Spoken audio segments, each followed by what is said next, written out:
Mira con atención una fotografía antigua de una gran avenida española. Puede ser Madrid, Barcelona, Valencia o Zaragoza. Los raíles brillan sobre el pavimento y, en medio de la calle, un tranvía eléctrico avanza entre peatones, carros y los primeros automóviles. La gente sube y baja casi al mismo nivel de la ciudad. Hay comercios abiertos, balcones llenos de vida y cables suspendidos sobre la calzada. Todo parece familiar y al mismo tiempo extrañamente moderno, porque ese vehículo que hoy asociamos con una nueva forma de movilidad ya estaba allí hace más de un siglo. Ahora salta unas décadas hacia adelante. La misma avenida está llena de coches. Los raíles han desaparecido bajo el asfalto. El tranvía ya no existe. Y entonces ocurre algo todavía más extraño. Años después, algunas ciudades españolas vuelven a levantar calles, instalar vías y comprar tranvías modernos. España tuvo tranvías, los retiró y, mucho tiempo después, comenzó a construirlos otra vez. Así que la pregunta es inevitable. ¿Por qué destruimos una infraestructura que hoy muchas ciudades intentan recuperar? Para encontrar la respuesta hay que olvidar por un momento lo que pensamos actualmente sobre el transporte sostenible. A finales del siglo XIX, nadie veía el tranvía como una solución ecológica. Era una máquina capaz de cambiar el tamaño de una ciudad. En Madrid, el primer tranvía comenzó a circular en 1871 y aquellos primeros coches todavía eran arrastrados por mulas. En Barcelona, el transporte público moderno también empezó a tomar forma alrededor del tranvía en la década de 1870. Pero la verdadera revolución llegó con la electricidad. En Madrid comenzaron a circular tranvías eléctricos en 1898. Durante varios años compartieron las calles con los viejos tranvías de mulas. Dos épocas avanzando sobre los mismos raíles. En Barcelona, los primeros eléctricos comenzaron a circular en 1899 y la electrificación se extendió rápidamente por la red. De repente, las distancias cambiaron. Una persona podía vivir más lejos de su trabajo y un barrio periférico dejaba de estar completamente aislado. Las paradas atraían movimiento y comercios. En las fotografías, el tranvía atraviesa plazas y avenidas entre peatones, bicicletas y carruajes. Estaba literalmente dentro de la vida de la calle, y precisamente ahí se escondía su gran contradicción.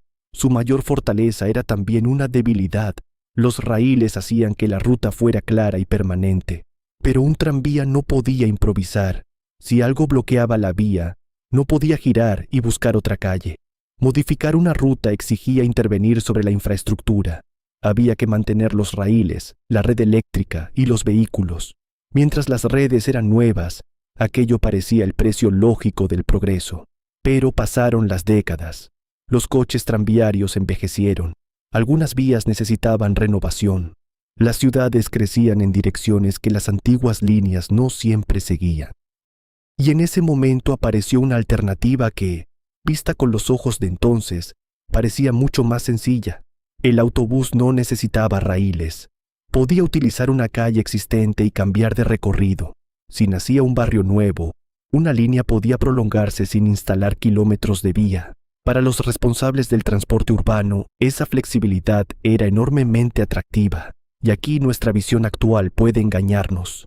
Hoy miramos un tranvía moderno, silencioso y accesible, y pensamos en el futuro. Pero las ciudades de mediados del siglo XX no comparaban ese vehículo con un autobús. Comparaban autobuses nuevos con tranvías antiguos, redes desgastadas y material que necesitaba inversión. El futuro, en aquel momento, tenía neumáticos. Y no eran solamente los autobuses. El automóvil privado estaba cambiando la idea de libertad. Tener coche significaba salir cuando quisieras, viajar con la familia y no depender de una parada ni de un horario. Durante los años de crecimiento económico y motorización, cada vez más españoles aspiraban a tener uno. El coche era tecnología, estatus y autonomía. Nadie necesitó obligar a millones de personas a desearlo. El problema era físico. Las ciudades históricas españolas habían sido creadas mucho antes de que alguien imaginara semejante cantidad de vehículos. Las calles tenían una anchura limitada y de pronto, en el mismo espacio debían convivir peatones, tranvías, autobuses, coches, aparcamiento y carga y descarga. Imagina un tranvía detenido en una calle estrecha mientras detrás se acumulan vehículos. Desde la mesa de un responsable de tráfico, los raíles podían comenzar a parecer menos una infraestructura y más un obstáculo. La solución parecía lógica. Si sustituimos el tranvía por autobuses, mantenemos el transporte público y eliminamos las vías. Si liberamos espacio, mejoramos la circulación.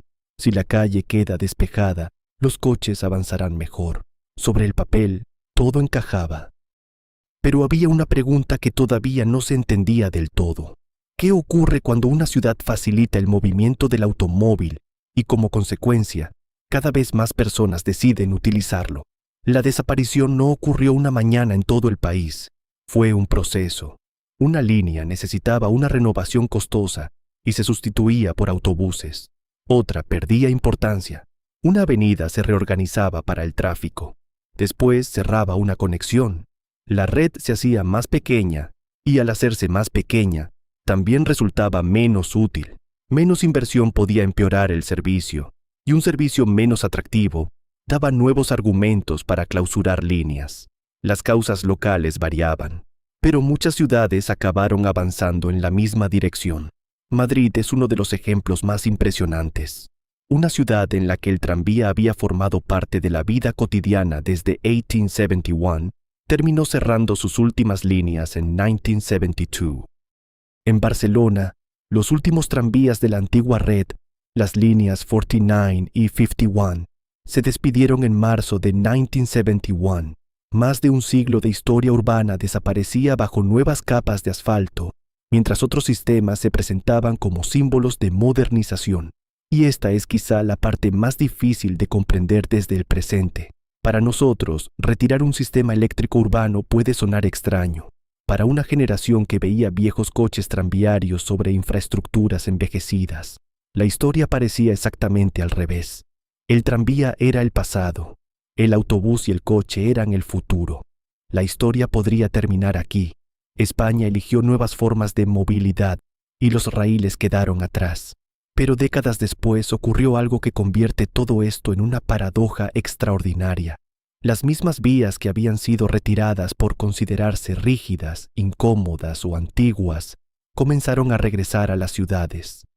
Y antes de ver por qué ocurrió, si te gustan estas historias sobre decisiones del pasado que todavía podemos leer en nuestras calles, puedes suscribirte al canal. Muchas veces cruzamos una avenida sin saber que su forma actual es la última página de una historia que empezó hace más de 100 años. En 1994, Valencia se convirtió en la primera ciudad española en recuperar el tranvía moderno después de años de ausencia. La nueva línea 4 abrió con cerca de 10 kilómetros y 21 paradas, pero no era una reproducción nostálgica de los antiguos tranvías. Los vehículos eran modernos, el acceso era más sencillo y el sistema se integraba en una red de transporte diferente. La idea del tranvía había cambiado.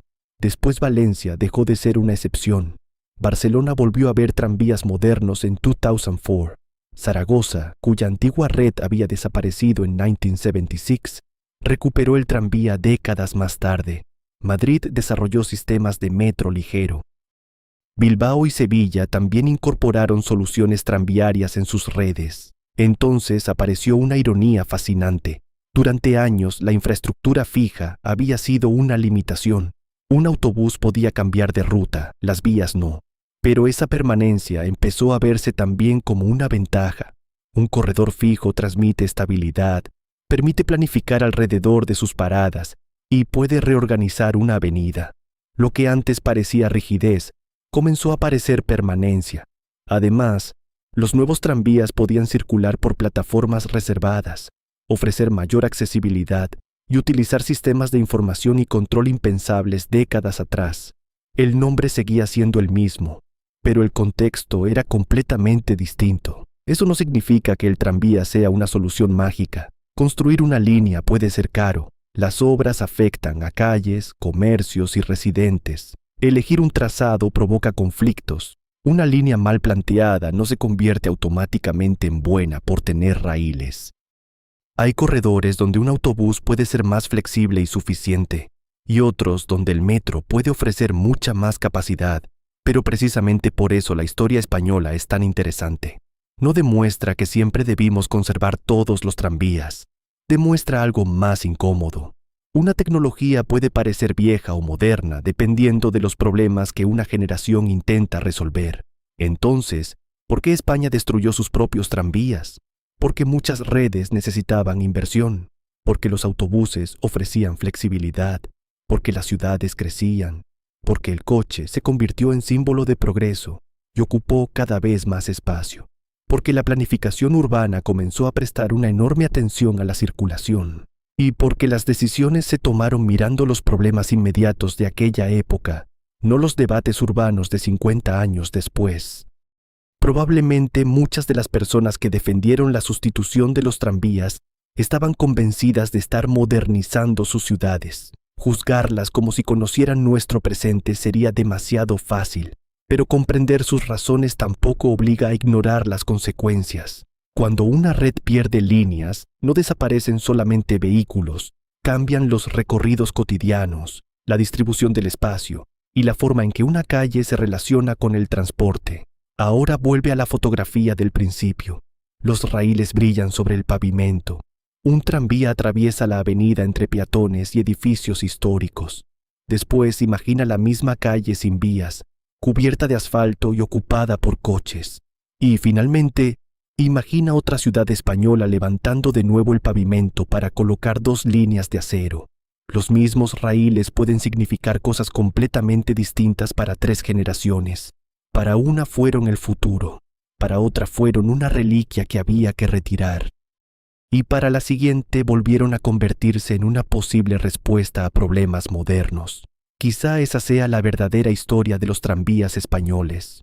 No una historia sobre una tecnología derrotada y resucitada, sino sobre la facilidad con la que confundimos nuestras prioridades actuales con decisiones definitivas. Las ciudades nunca están terminadas.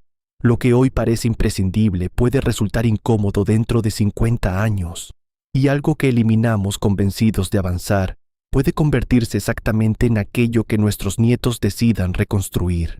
Ahora piensa en tu propia ciudad. ¿Tuvo una antigua red de tranvías? ¿Queda algún raíl escondido, una vieja cochera, un poste, o simplemente el recuerdo de quienes viajaron en ellos? Y si desaparecieron, ¿crees que tendría sentido recuperarlos hoy? Cuéntamelo en los comentarios. Si has llegado hasta aquí, gracias de verdad por acompañarme durante toda esta historia. Y si te interesan las decisiones urbanas del pasado que todavía condicionan nuestra vida, puedes suscribirte al canal, porque a veces una ciudad necesita medio siglo para descubrir que el futuro se parecía demasiado a algo que ella misma había decidido destruir.